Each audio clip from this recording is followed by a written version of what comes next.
Good morning. Good morning, everyone.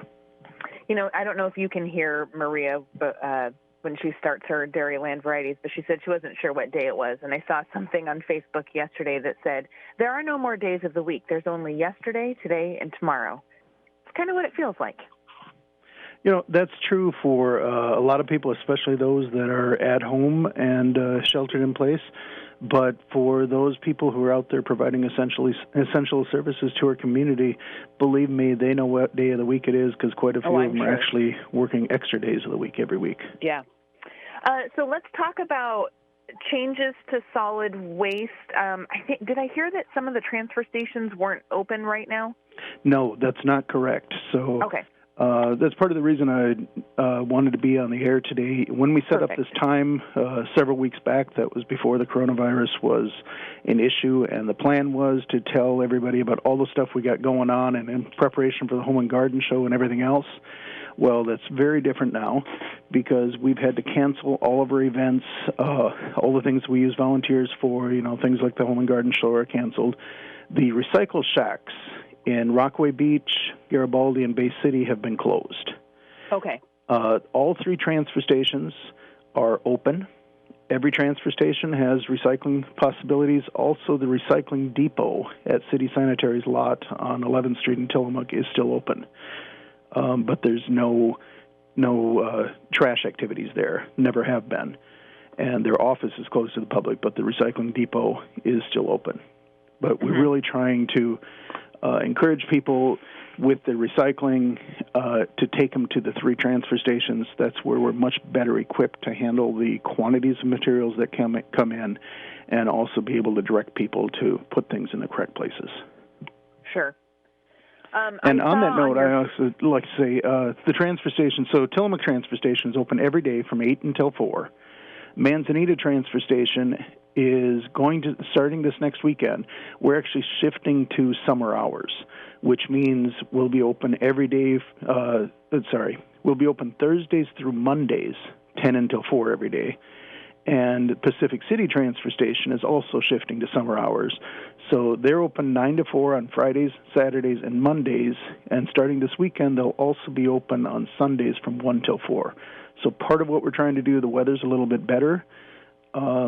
We're trying to open up a little bit more, give people some more hours when they can actually come in.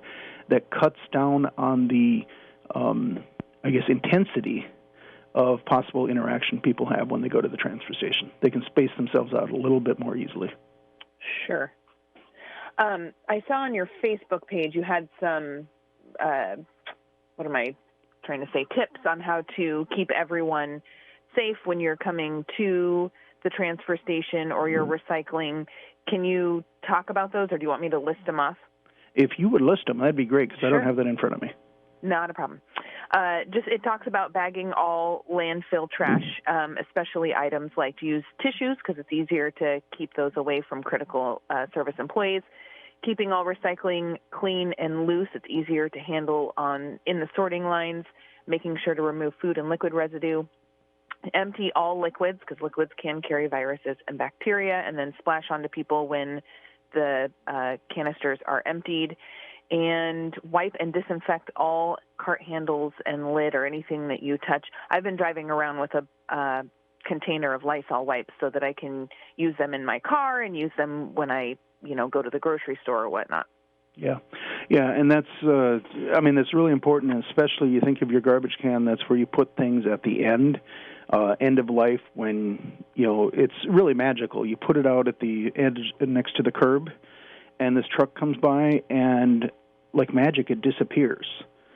The reality is a lot happens to that waste once it gets picked up by that truck. It gets handled quite a bit. That driver who went by there and grabbed that cart may easily be grabbing 550 carts during the course of a day. And all the drivers are wearing gloves, and they're changing their gloves frequently. Mm-hmm. But still, you don't get a different pair of gloves for every single cart that they touch. They cut if you've got a roll cart, they're touching the handle on it, they're touching the lid on it.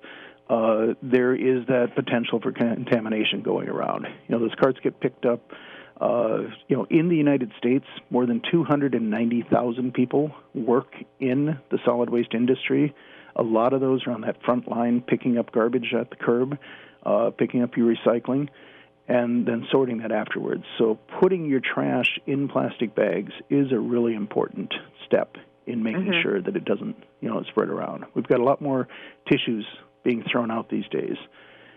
Let's keep them in the plastic bags because we don't need them spreading around. The cost of that garbage bag is nothing compared to the problems it could cause if somebody gets infected because of the tissues. The household hazardous waste events, have those been canceled for the foreseeable future or on hold? So not yet. We don't have a household hazardous waste event in April because we're normally at the Home and Garden Show. So that one is not scheduled anyway. Our next one will be in May. Give me a couple weeks to see what the situation is and how it's evolving before we decide what to do with that one. Sure. I feel that 100%. It's really hard to make a decision when it feels like things are changing hour by hour, day by day, week by week. It's really hard. We don't know what it's going to be, and everyone keeps saying that we're going to see a real increase here in the next couple weeks of virus outbreak. And I mean, if you look at what's happening in New York, now obviously they're a lot more compact of a space with many, many, many, many, many more people. But yeah, it's really hard to predict so far out. It feels funny that we're saying that about a month too. Yeah. Well, and also we have to remember it's not just our local community that's involved in that. It's our local community that brings in hazardous waste. But our contractors are actually based in Washington State. It's true it's only Washougal, but it's still over the border.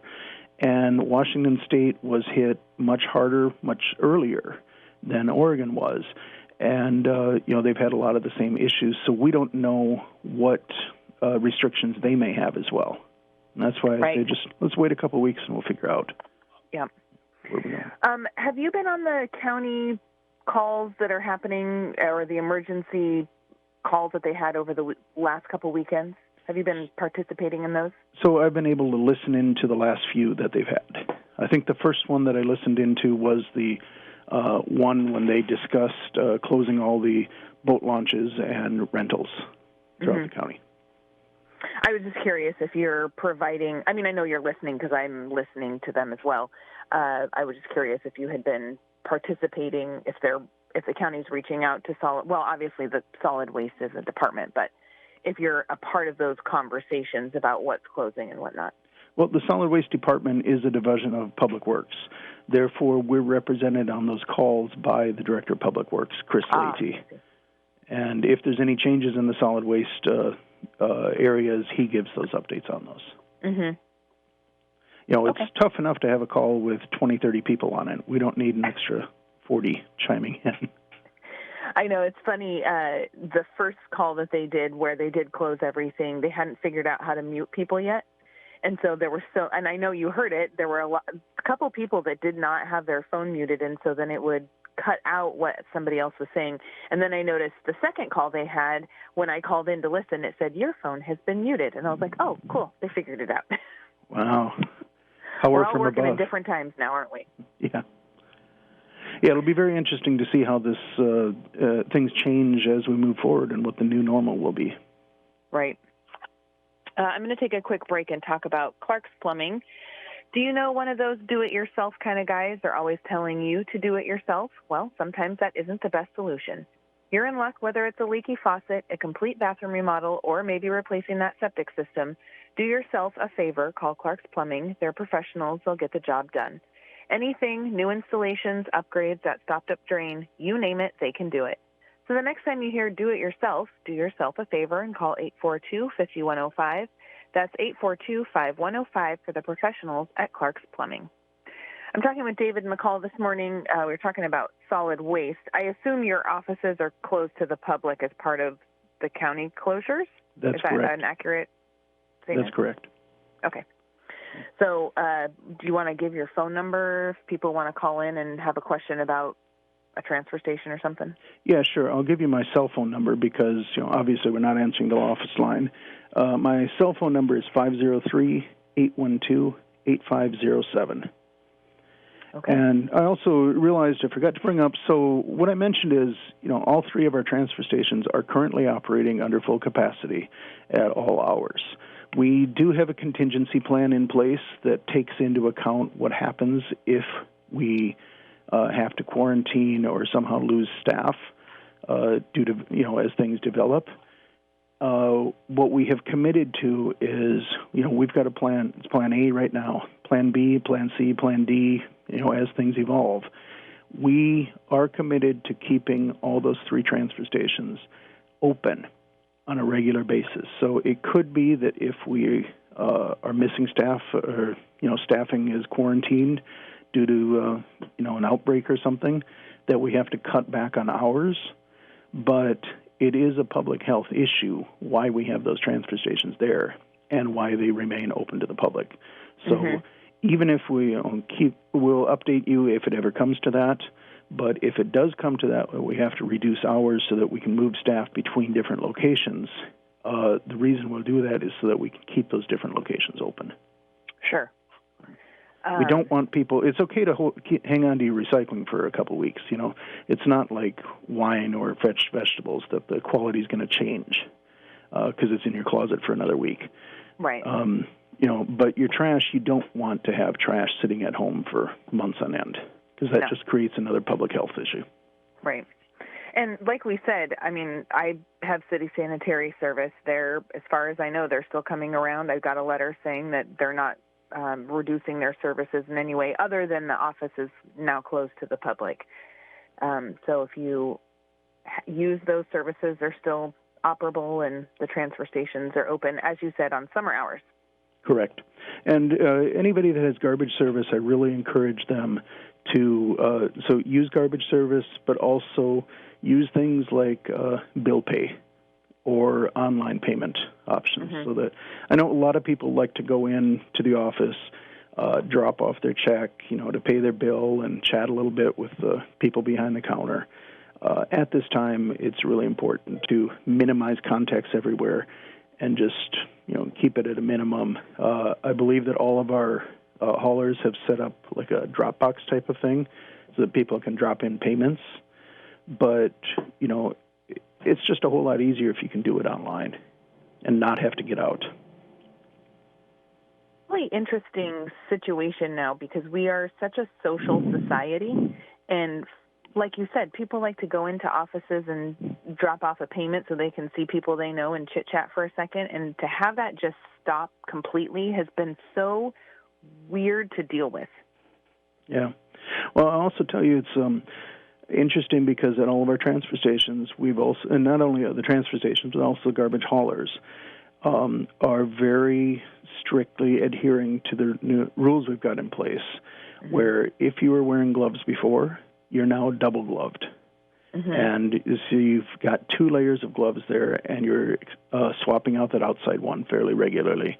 If you didn't wear gloves before because you were in a position where you didn't have to, for example, the people taking in the money at the counter, those people are now also wearing gloves. We also have staff set up ready to put on masks and face shields and things like that. So we've taken the precautions of PPE. Most of the changes that we've implemented aren't really visible to the public because when you look at somebody and see they're wearing gloves, you don't realize that they have 2, maybe even 3 layers of gloves on there. Sure. As you said, we're a very social society, and we chat. We've instructed our employees to, take a step back, keep that extra distance. People still ask questions, and they still get their answers. It's just not as, it's not in your face like it may have seemed before. Now there's a little more distance there, but it still seems like a place where you're getting a good service. Is there anything else about solid waste that we need to know? I'm trying to even think like regular things that we should be thinking about. Should we talk about recycling and what can be recycled and not recycled? Because that's kind of, it changed last year. Oh, it's been almost 3 years now. No, has it really? Yep. Oh 2.5. my gosh. Actually. Yeah, time flies. We still have a lot of Except people who come in and say, like, well, we used to be able to do this. And it's like, yeah, that was, almost 3 years ago. And the reality is not that much changed here in Tillamook County. We stopped taking plastic bags. We stopped taking number 4 and 5s, which are like your butter tubs and your yogurt containers. We stopped taking clamshells, plastics. But other than that, most of the things are exactly the same as they were, say, 5 years ago. Actually, some of the things, the way we recycle them, are actually easier now.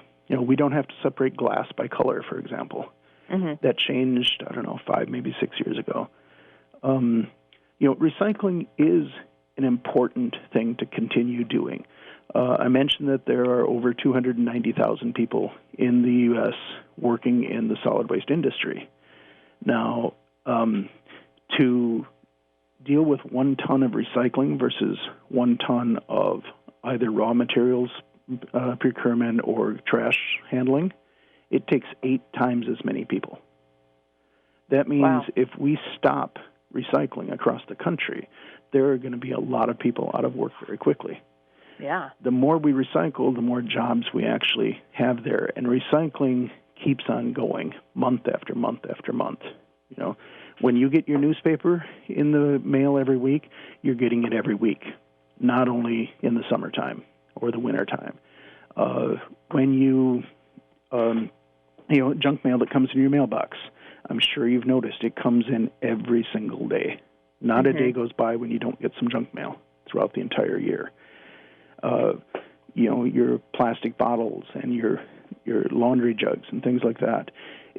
They keep coming throughout the year. It's important to keep on recycling them. We can recycle all those, and we should keep on doing it.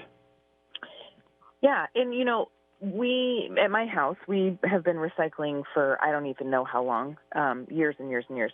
And it's not. We have just a box that we keep all of our paper in, and then we sort it out before we take it to the recycling center, and then we do the same thing for our plastics and our bottles and our metal cans, where we just kind of dump it into it's almost like a laundry basket type thing. And then we sort it out before we take it over to City Sanitary's lot and, put it into their bins. It's a little bit of a habit. It's a change you have to make, but it doesn't take a lot of extra time to do something that can make an impact on our environment. Exactly. I mean, one of the most important things we see, the only real, significant change that we're seeing with the coronavirus restrictions now, it's really important that we don't have paper towels and tissues and things like that in the paper. Mm-hmm. We've been trying to discourage people from doing this for a long time. People, for some reason, in certain areas feel that because it's made of paper, it should be recyclable.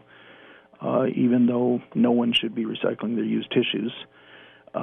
Once people started getting, and it's not a coronavirus issue. It's kind of whenever flu season or allergy season rolls around, more people try to recycle their old Kleenex. Interesting. We have actually put up signs now reminding people that you should not be trying to recycle those items. Right. So, yeah, that's the only real change in recycling that we've had to make. That's interesting. Things like, so here's what, just for people listening, here are the things that are in our paper bin. Like you said, junk mail, old newspapers, magazines, paper packaging. So, if something comes in a box, and I don't mean cardboard, I mean, like your shoebox style. What's that? Like a shoebox type of, or a cereal box. Yeah. And we do recycle our boxes as well, but that's a separate, those are usually too big to fit in our little banker's box that we use for our paper recycling.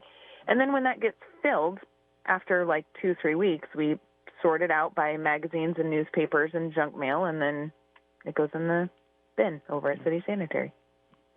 One thing I would like to highlight with this whole thing, so our garbage haulers and our franchise transfer station operator here are all local businesses. So we have one that is part of a larger business, but it's still a privately held company. Everyone else is a mom-and-pop business. Mm-hmm. It's really important in times like this that we continue to support the local economy. And these businesses are part of our local economy. I also wanted to bring up, our team of master recyclers. So one of the worst parts about this virus is just before the restrictions came out, we had just completed our newest class and graduated 3 volunteers from this class, and they were really energetic and anxious to get out there and make a real difference in the community, along with the 24 other people. They haven't had that opportunity yet because as soon as they graduated, we had to stop all the activities that they've been involved in. But one of the things that the Master Recyclers really took on, they grabbed the bull by the horns and led it through the China shop. Last year was the plastic bag ban. Several cities in the county banned the use of single-use plastic bags, and then it went through the state legislature and went into effect January this year that grocery stores no longer provide free plastic bags at the counter. Right. Now, with the virus, that's changed a little bit because they've kind of suspended those laws. But what you can do now, if you take your reusable shopping bags into the store with you, 1, they will not charge you for bags, but 2, you can put your own things that you buy, put them into your own bags. So at the stores, they're not bagging them into your bags for you, but you can still use those bags that you have. Right. Yeah, I went to Fred Meyer on Sunday, and I actually used, because I didn't have to get very many things. I had already done a pretty big grocery order the week before. So I just had to get a few things. And I actually just used my reusable bag to carry my items around the store, so I didn't even have to get a cart, just because I didn't want to touch a cart. So, but I thought it was interesting. I didn't know they had implemented that. And so she rang all my things through and then sat there and stared at me and then said, "You have to bag your own stuff in your reusable bag." Oh, okay, no problem. Yeah, I was lucky. Somebody told me about it before I got to the cash register because I probably would have stared as well. Yeah, like, where's my bagger? Yeah. Although I've done it before this even happened because sometimes the baggers are short on, they're short on people, and so I've bagged my own stuff before. Yeah. It's just a change we're not used to. So the other thing I wanted to bring up in this context is I really like what the Chamber of Commerce and Visit Tillamook Coast have done with encouraging people to get takeout from the restaurants to keep those restaurants in business and working. This is also a great opportunity for the consumer because some restaurants put their food in styrofoam containers. Some put them in other containers, like the wax paper or lined paper containers. I want to put it out there that styrofoam is one of the really worst, from an environmental perspective, one of the worst inventions that we've come up with in the past 40 or 50 years. It's a material that is so light, goes to the landfill, especially when they're from food containers, because we can't really recycle them because they're usually contaminated with food. If you have that Chinese food in it and it's in the fridge for a couple days, that crusted off sauce is never going to come off of there. So it winds up getting put in the trash. And the way it's put together, that basically doesn't decompose in a landfill. You can go back to a landfill 500 years later, and that styrofoam will still be there as styrofoam. There are some places where they've taken landfills that have been closed for 30, 40 years and open them up, and they estimate that up to 1/3 of the space could actually be filled with styrofoam. Wow. So this is a place where the consumer has a real possibility. When you get takeout and you go and you pick it up, you can tell that restaurant, next time, I prefer that it not be in styrofoam. Use something else. Or you can even call when you call to make that order. You can ask them, what are you going to put it in? Are you going to put it in a styrofoam takeout container or something else? And if they put it in something else, like a lined paper or something, then keep going back to them. Make your voice heard. Speaking of styrofoam, you guys have some type of compressor for the styrofoam, right? That's correct. We have a styrofoam densifier. And then basically, it chops it up. It's for big pieces of styrofoam. So like you get if you buy a TV and that are around the corners of it so it doesn't break. It takes those, it chops them up into pieces like about the size of an egg, and then it puts it through a screw press where it presses out all of the air and makes it into a dense block. And then what do you do with those blocks? So most recently we sold them to British Columbia, where they're processed, and basically they make them into coat hangers. Oh, wow. Yeah. So if you go and get those, it's usually the cheapest coat hangers you can find in like a Walmart or something. It's likely that those are made out of something like a recycled styrofoam. Wow, that's really cool.